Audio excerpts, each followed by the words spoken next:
छत्रपती शिवाजी महाराज की जय। भवानी भारत माता की। आजच्या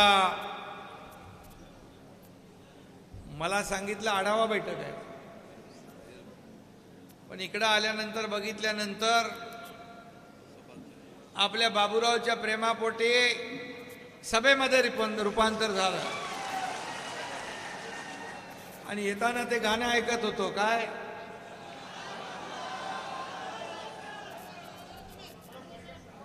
आता बाबूराव आलेला आहे, त्याला तर दिल्लीत तुम्हाला पाठवायचं आहे।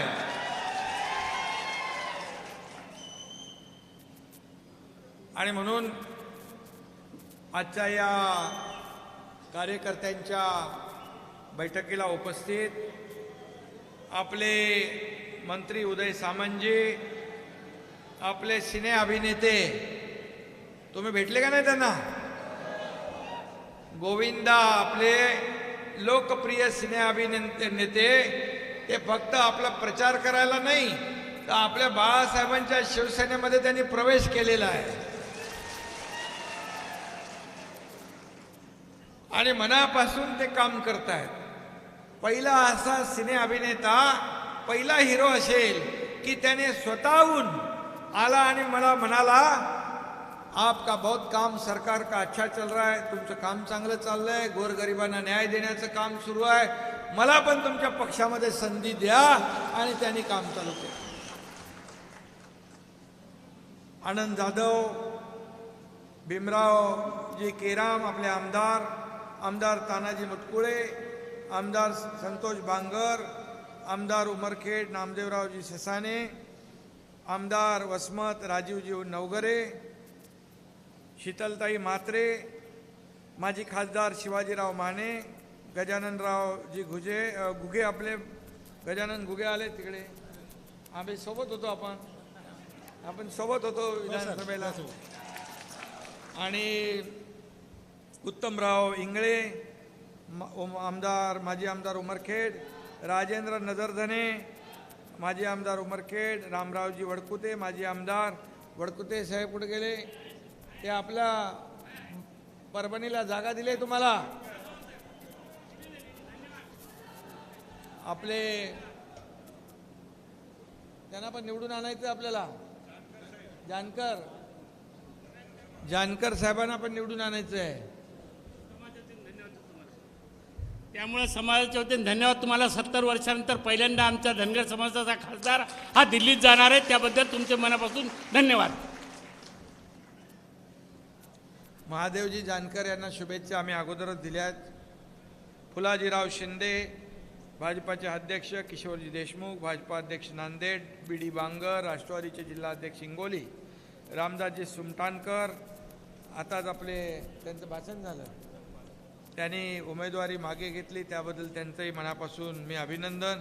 श्याम बापू भारती महाराज, संध्याताई राठोड, उज्ज्वलाताई आपल्या तांबारे, कांचनताई शिंदे, अनिल पौल, डॉक्टर श्रीकांत पाटील, बाळू महाराज काकानी, शंकर तामानकर, मनोज हिरवे, सुधाकर बोयर, श्रीमनवार, एकनाथ पाटील बोरगावकर, रविराज थोरात, अनंतराव दादा अमृते, सचिन नाईक, चितंगराव कदम, रत्नमालाताई मुंडे, शीतल भांगे। बघा आपलं व्यासपीठ किती मोठं आहे। कोणी राहिला असेल तर सर्व सन्माननीय व्यासपीठ आणि उपस्थित ज्यांनी यामध्ये इच्छुक म्हणून इच्छा व्यक्त केली होती, परंतु जेव्हा महायुतीचा उमेदवार ठरल्यानंतर त्या सगळ्यांनीच आपले उमेदवारी अर्ज मागे घेतले, त्यांचं मी मनापासून अभिनंदन करतो, मनापासून धन्यवाद देतो। त्यामध्ये मला वाटतं आपले डॉक्टर देवसरकर डॉक्टरही इच्छुक होते, आणि तिकडे आपले कोण, ते आपले श्रीकांत पाटील आणि श्यामबापू श्यामबापू भारती, रामदास पाटीलजी, गजानराव घुगे, तर आपण मगाशी त्यांचं अभिनंदन केलं मी. रामरावजी वडकुते, इंगळे साहेब पण होते. या सगळ्यांचं, माने साहेब होते, मनापासून मी अभिनंदन करतो. आणि त्यांनी बघितलं, एक सर्वसामान्य शेतकऱ्याच्या कुटुंबातला मुलगा आज उमेदवार होतोय बाबूरावच्या रूपाने. त्यामुळे सगळ्यांनी एक दिलाने या ठिकाणी काम सुरू केलं. खरं म्हणजे बाबूराव यांच्या फॉर्म भरायला मी आलो होतो. मी पाहिलं की भर उन्हामध्ये, एवढा कडक उन्हाळा होता. गोविंदाजी बहुत तेज धूप थी, कडक उन्हाळा होता, पण माणसं बाबूरावच्या रथाच्या मागून चालत नाही तर धावत होती. हे प्रेम मी पाहिलं. किसको पड़ी है धूप में इतना, पण या ठिकाणी एक अलोट प्रेम त्या दिवशी पाहायला मिळालं. आणि खऱ्या अर्थाने जे काही एक सर्वसामान्य कुटुंबातला माणूस जेव्हा या ठिकाणी उमेदवार होतो, तेव्हा अशा प्रकारची परिस्थिती निर्माण होते. आज बांधवांनो आणि भगिनींनो, खरं म्हणजे बाबूराव हे विजयी पताका फडकवून 4 तारखेला दिल्लीला जाणारच आहे. 4 जून नंतर त्यांचा खऱ्या अर्थाने खासदार म्हणून त्यांचं काम सुरू होईल. परंतु आता बघितलं आपण, विदर्भ मराठवाड्यामध्ये शेतकऱ्यांच्या पिकांचं अवकाळी गारपिटीमुळे नुकसान होतंय.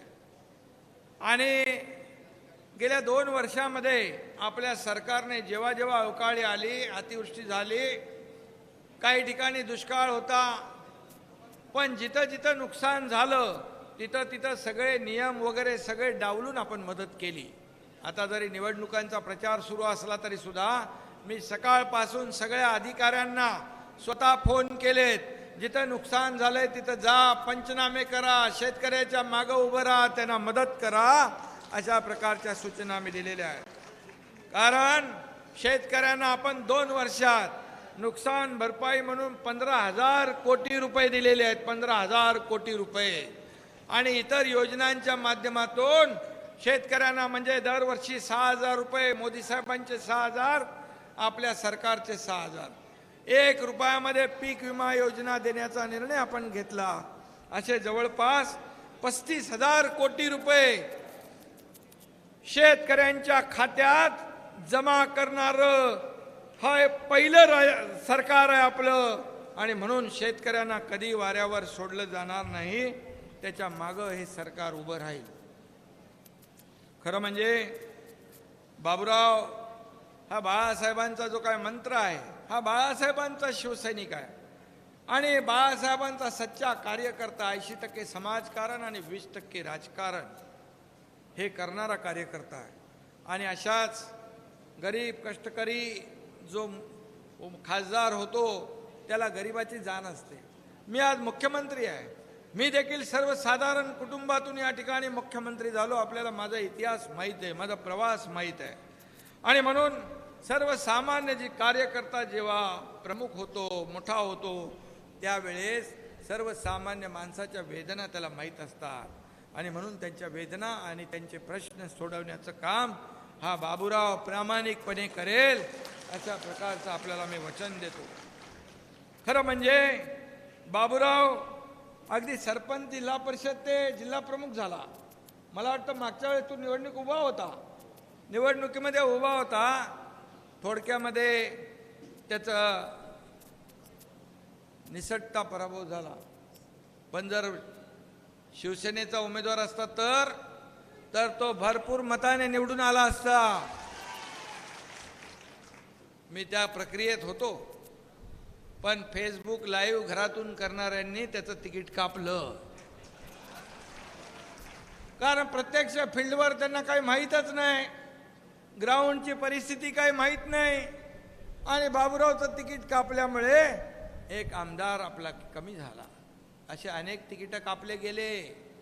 म्हणून असे अनेक कार्यकर्ते बाबूराव सारखे वंचित राहिले, अनेक लोकांवर अन्याय झाला, शिवसैनिक खच्चीकरण होऊ लागलं आणि म्हणून या एकनाथ शिंदेने 1.5-2 वर्षापूर्वी जे धाडस केलं उठाव करण्याचं ते अख्ख्या जगाने पाहिलं आणि म्हणून शिवसेना वाचवण्यासाठी, धनुष्यबाण वाचवण्यासाठी या सर्वसामान्य माणसाच्या, गोरगरिबा माणसाच्या जीवनामध्ये आनंद देण्यासाठी आम्ही सरकार स्थापन केलं. बाळासाहेबांच्या विचाराचं, शिवसेना भाजपा युतीचं. खरं म्हणजे ते 2019ला व्हायला पाहिजे होतं, परंतु स्वतःच्या स्वार्थासाठी, मुख्यमंत्री पदासाठी बाळासाहेबांचे विचार सोडून दिले.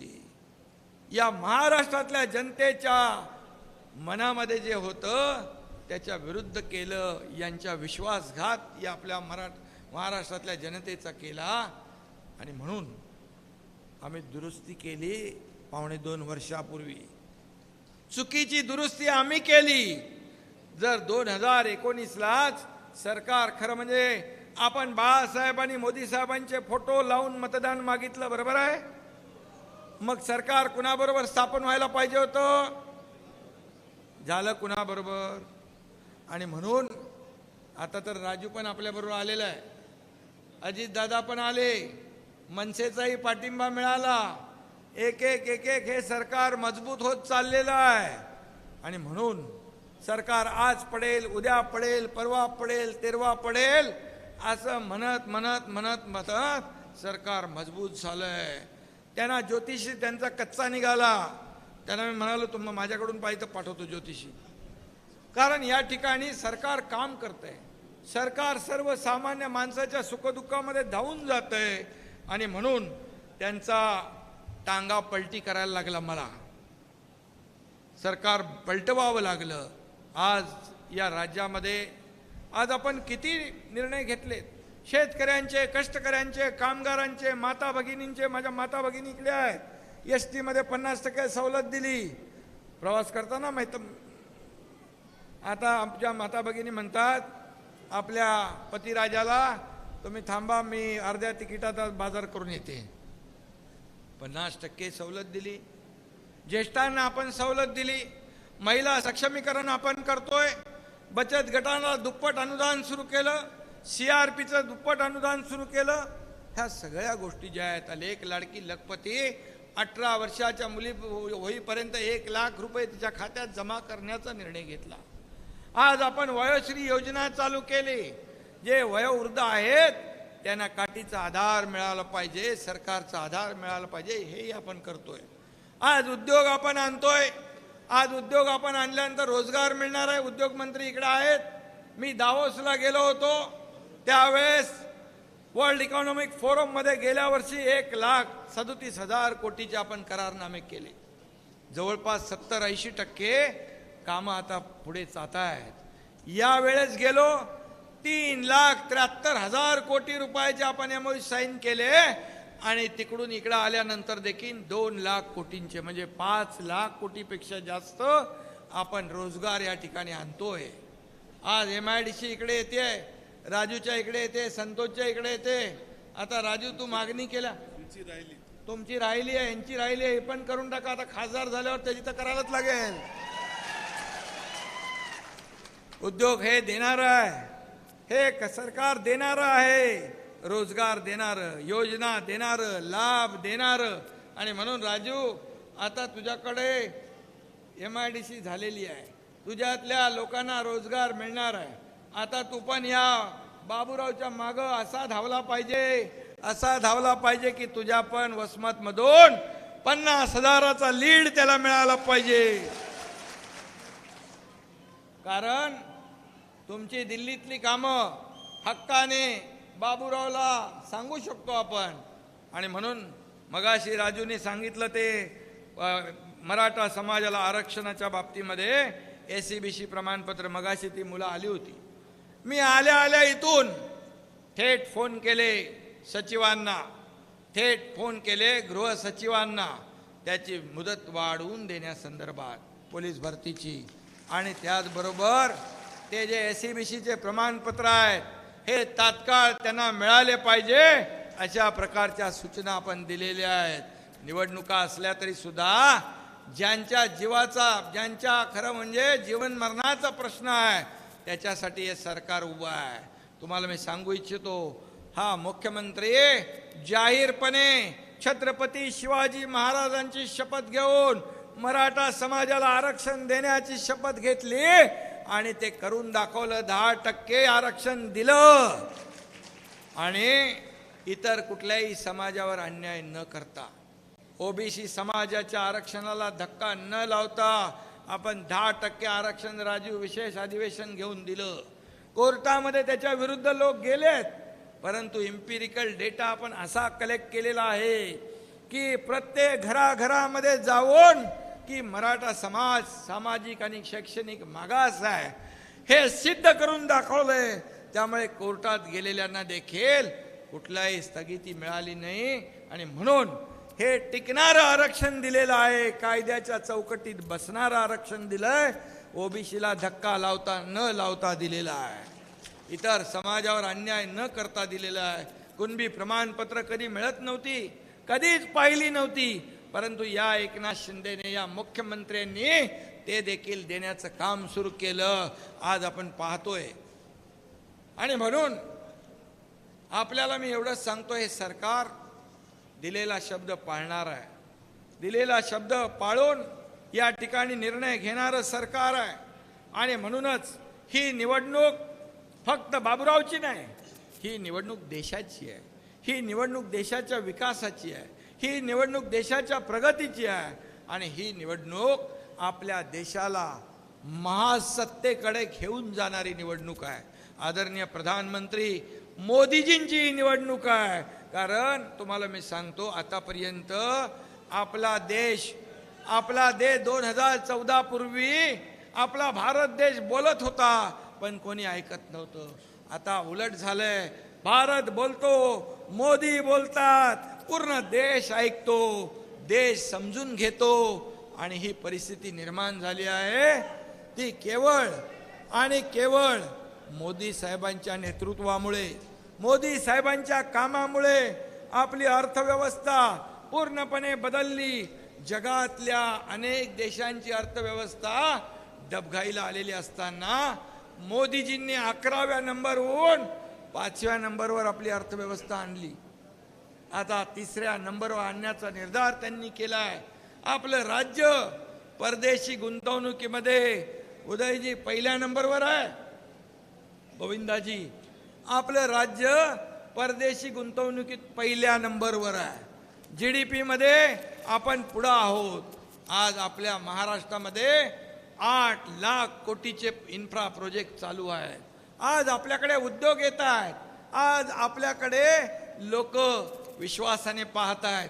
पहिले लोक आले उद्योजक की म्हणायचे तुम्हाला काय पाहिजे, किती जमीन पाहिजे, काय सवलत पाहिजे, सगळं विचारत होते.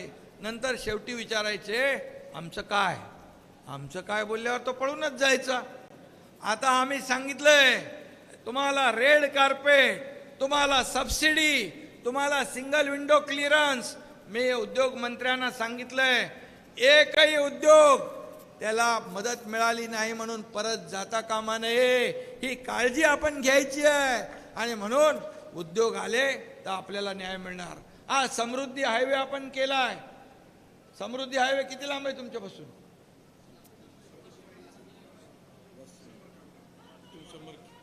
समृद्धी हायवेला पण मी आता तुम्हाला सांगतो, इथून एक कनेक्टर देऊ आपण. शक्तीपीठ, नागपूर ते गोवा शक्तीपीठ करतोय आणि तो शक्तीपीठ देखील आपल्या हिंगोलीतून जातोय. शेवटी आपल्याला आज विकास करतोय आपण. आज मुंबईमध्ये विकास होतोय, हिंगोलीत होतोय, आपल्या बाजूच्या यवतमाळ वाशिम मध्ये होतोय, बुलढाण्यात होतोय, मराठवाड्यात होतोय, विदर्भात होतोय. सर्वांगीण विकास विकास विकास विकास आपलं एकच धोरण आहे, या राज्याचा विकास. आणि म्हणून केंद्र आणि राज्य सरकार मिळून डबल इंजिनचं सरकार आज काम करतंय. आदरणीय मोदीजी असतील, आदरणीय गृहमंत्री अमित शाह साहेब असतील, सहकार विभागात देखील त्यांनी मोठा आमूलाग्र बदल घडवला. 10,000 कोटी साखर कारखाने अडचणीत आले होते, तर 10,000 कोटीचं इन्कम टॅक्स माफ करण्याचा निर्णय घेतला. याचं कारण का? की एका विचाराचं सरकार आहे, समविचारी सरकार आहे. पूर्वीचं सरकार जे होतं ते अहंकारी होतं. ते केंद्राकडे मदत मागायला त्यांचा इगो होता. मग तुम्हाला काय घरी कोण आणून देणार? एकदम कडकशिंग बनल्यावर कोण देणार तुम्हाला? सरकार म्हणून आपल्याला मागायचं असतं, आपल्या लोकांसाठी मागायचं असतं. या सरकारने काही मागितलं नाही आणि मग म्हणतात आम्हाला दिलं नाही. कोणी घरी आणून देत असतं का? आम्ही दिल्लीला गेलो की म्हणतात दिल्लीला जातात. अरे आम्ही दिल्लीला जातो राज्यासाठी, राज्यात योजना आणण्यासाठी, राज्याच्या विकासासाठी पैसे आणण्यासाठी.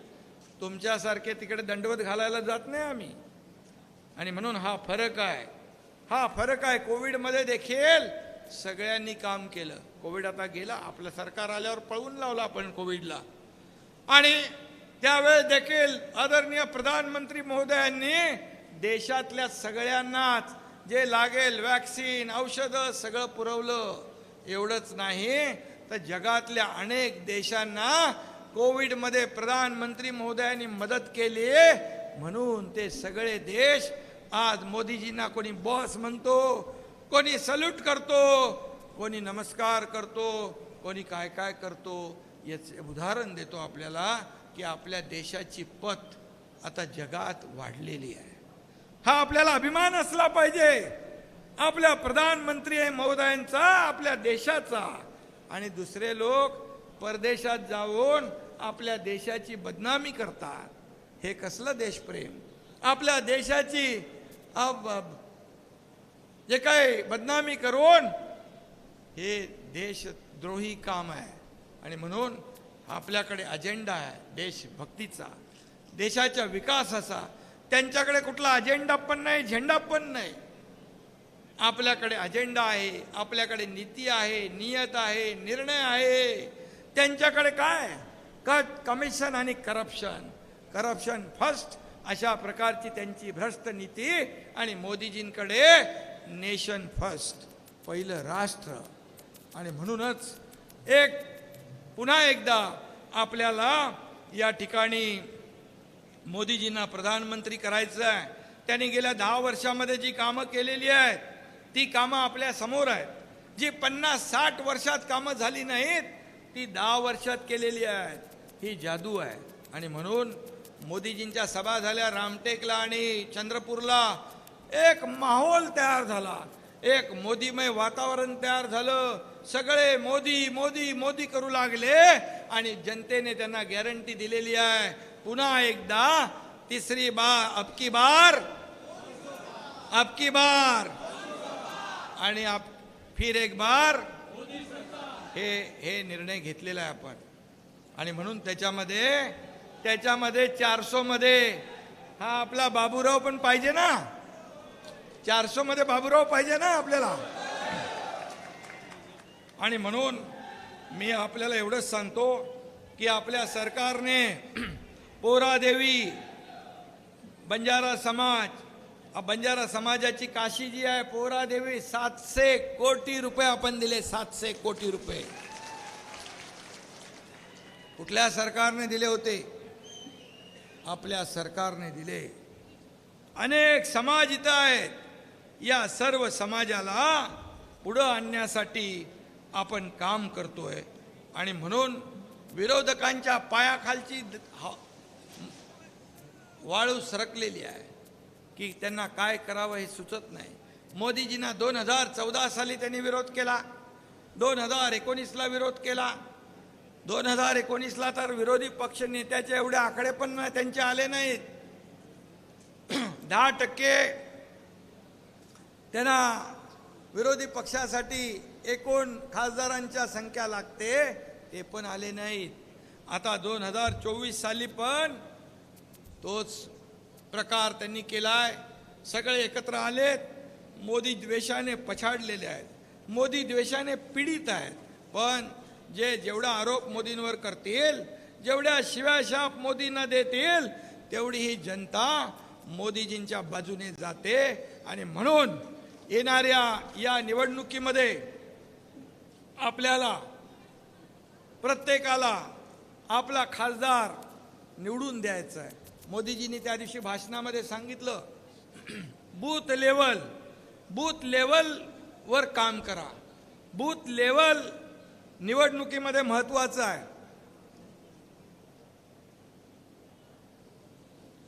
त्यामुळे आपापले बूथ जे आहेत ते आपण स्ट्रॉंग ठेवा.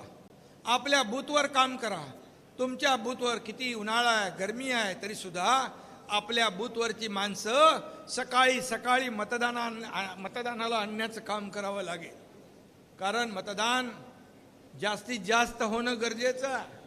आणि म्हणून निवडणुकीच्या प्रचारामध्ये तर आपल्याला वेळ द्यायचाच आहे. आणि बाबूराव तर तुमचा सेवेसाठी आहेच. आमदार देखील इकडे आहेत. आमदारांची देखील ही रंगीत तालीम आहे. जिल्हा प्रमुख असतील, जिल्हाध्यक्ष असतील, तालुका अध्यक्ष असतील, सगळ्यांची रंगीत तालीम आहे. आता या निवडणुकीमध्ये तुम्ही किती मताधिक्य देताय हे तुमची टेस्ट आहे. बरोबर ना, परीक्षा आहे. जेवढी मेहनत तुम्ही, कारण लगेच निवडणुका आहेत, पुन्हा लगेच निवडणुका आहेत विधानसभेच्या. त्यामुळे ही लिटमस टेस्ट आहे आमदारांची पण आणि पदाधिकाऱ्यांची पण आणि तुम्ही कार्यकर्त्यांची पण. आणि म्हणून कार्यकर्ता बाबूराव मरमर काम करतो. कार्यकर्ता आपल्या उमेदवारासाठी, मग लोकसभेचा असू दे, विधानसभेचा असू दे, त्याच्यासाठी मरमर काम करतो. कार्यकर्ता माझा बाबूराव करतो. आणि बाबूराव निवडून आल्यानंतर बाबूरावने पण या कार्यकर्त्यांच्या सुखदुःखामध्ये उभं राहिलं पाहिजे.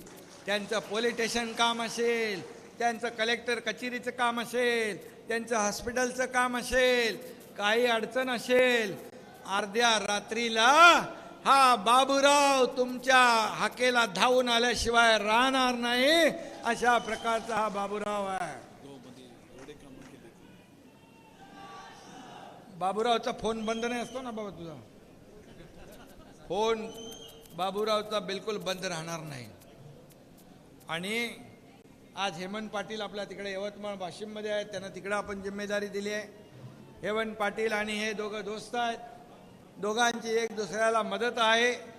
आणि हेमंतला मी तिकडे सांगितलंय, तिकडे आता नौका आहे तो, त्यामुळे त्याला म्हणालो तू तिकडे आपलं लक्ष दे. परंतु हे सर्वजण तुम्ही इकडे बसलेला आहात, एवढे लोक व्यासपीठावर, एवढे ताकदीचे लोक आहेत. आणि हे समोर एवढे कार्यकर्ते आहेत. हे कार्यकर्ते भिडले ना तर समोरच्याचं डिपॉझिट गुल झाल्याशिवाय राहणार नाही. आणि म्हणून बघा, आपण पेनगंगा नदीवर पुलाच्या बांधकामासाठी 7 ब्रिज केलेत, 350 कोटीचे. त्याचबरोबर हे कुठलं रे बाबा, पुलाची नावं आहे साप्ती ते दिवट पिंजरी 55 कोटी, भाटेगाव ते कारखेड 55 कोटी, वाकी ते तळणी पुलाचं काम 25 कोटी, कवठा ते 30 कोटी, वानेगाव ते तिवरंग पुलाचं काम 30 कोटी, धोत्रा ते देवसरी पुलाचं काम 60 कोटी, बाबनी फाटा ते तळणी सिमेंट रोड 105 कोटी. आणि हदगाव बसताना गाळ्याचं बांधकाम होतंय. 30 बेडचे 2 ग्रामीण रुग्णालय आपण मंजूर केलेत, 2 प्राथमिक आरोग्य केंद्र मंजूर केलेत. त्याचबरोबर उच्च पातळी बंधारे 7 आपण केलेत. 1,500 कोटींचे. कधी झाली होती एवढी कामं? 2.5 वर्षात मागच्या सरकारमध्ये झाली होती. राजू झाली होती 2.5 वर्षात. आपल्या मागच्या 2.5 वर्षामध्ये बिलकुल कामं नाही झाली. आणि म्हणून आत्ता आपल्याला काम करायचं आहे. निधी जेवढा पाहिजे तेवढा तुमच्या मतदारसंघामध्ये आपल्या सरकारकडून दिला जाईल. आता तुम्हाला MIDC देतोय, MIDC संतोषकडे मिळतीये, MIDC याला पण पाहिजे. उद्योग मंत्री MIDC याची मंजूर करू आपण. MIDC कारण हा सर्वसामान्यांचा अवकाळी पाऊस होऊन काल एक मृत्युमुखी पडला शेतकरी, त्यांना 5 लाख रुपये. तर बाबूराव हा तुमच्यातला कार्यकर्ता आहे आणि म्हणून त्याला तुम्ही भरघोस मताने निवडून द्यायचं आहे. आज गारपीट झाली तिथं, हे कुठली वाडी आहे? जटाळवाडी येथे एक शेतकरी मृत्युमुखी पडला आहे. काही ठिकाणी जनावरं दगावली आहेत. त्यांचे पंचनामे त्वरित करण्याच्या सूचना मी दिलेल्या आहेत आणि जो माणूस मेला मृत्युमुखी पडला आहे त्याला 5 लाख रुपयाची निधी देखील आपण सरकारकडून देऊया. शेवटी हे सरकार जे आहे सर्वसामान्यांचं आहे, हे आपलं सरकार आहे. हा मुख्यमंत्री हा तुमच्यातलाच मुख्यमंत्री आहे, एक सर्वसामान्य कुटुंबातला आहे. मला एकच आपल्याला मी सांगतो की मी कालही कार्यकर्ता म्हणून काम करत होतो, आजही कार्यकर्ता म्हणून काम करतोय आणि उद्याही कार्यकर्ता म्हणूनच काम करणार आहे. आणि म्हणून मी आज दिवस रात्र काम करतो, लोकांमध्ये जातो, लोकांशी बोलतो, त्यांचं ऐकतो. हे ऐकून घेणारं सरकार आहे, ऐकून काम करणारं सरकार आहे. आणि म्हणून लोकप्रतिनिधी आपण पण लोकांमध्ये गेलं पाहिजे, लोकांमध्ये मिसळलं पाहिजे, तेव्हा आपल्याला जनभावना कळतात आणि आपण त्याच्यावर मार्ग काढू शकतो. आणि म्हणून ज्या लोकांनी मला निवेदनं दिलेली आहेत ही सर्व निवेदनं आमच्या कार्यालयाकडून त्याची स्क्रुटनी होईल, छाननी होईल, त्याच्यावर पुढची कारवाई होईल. अशा प्रकारचं मी आपल्याला शब्द देतो. पुन्हा एकदा या देशाचे म्हणजे बाबूरावला मत, धनुष्यबाणाला मत म्हणजे मोदींना मत, धनुष्यबाणाला मत म्हणजे मोदीजींना मत, बाबूरावला मत म्हणजे देशाच्या विकासाला मत, आणि धनुष्यबाणाला मत म्हणजे देशाच्या प्रगतीला मत. म्हणजे जिकडे धनुष्यबाण आहेत, काही ठिकाणी आपले कमळ आहेत, आपली राष्ट्रवादी बरोबर युती आहे, तिकडे घड्याळ आहे. आणि म्हणून आपण महायुतीच्या, आपल्यावर रामदास आठवले आहेत, आपल्याबरोबर कवाडे साहेब आहेत, आपल्याबरोबर महाराष्ट्र नवनिर्माण सेनेचे राज ठाकरे साहेबांनी देखील आपल्याला सपोर्ट केला आहे. हे सगळं जे आहे हे सगळं का होतंय? कारण मोदीजीच्या नेतृत्वावर विश्वास दाखवतायत. देश प्रगतीकडे चाललाय, देशात विकासाकडे चाललाय. आणि म्हणून राज्यात देखील विकास प्रकल्प आपण पुढे आणतोय, बंद पडलेले प्रकल्पांना चालना देतोय, योजना देतोय. शासन आपल्या दारी आपला सगळ्यात लोकाभिमुख कार्यक्रम आपण करतोय. आणि म्हणूनच मी आपल्या सगळ्यांना शुभेच्छा देतो. पुन्हा एकदा मनापासून आपल्याला धन्यवाद. आणि आपला एकच नारा,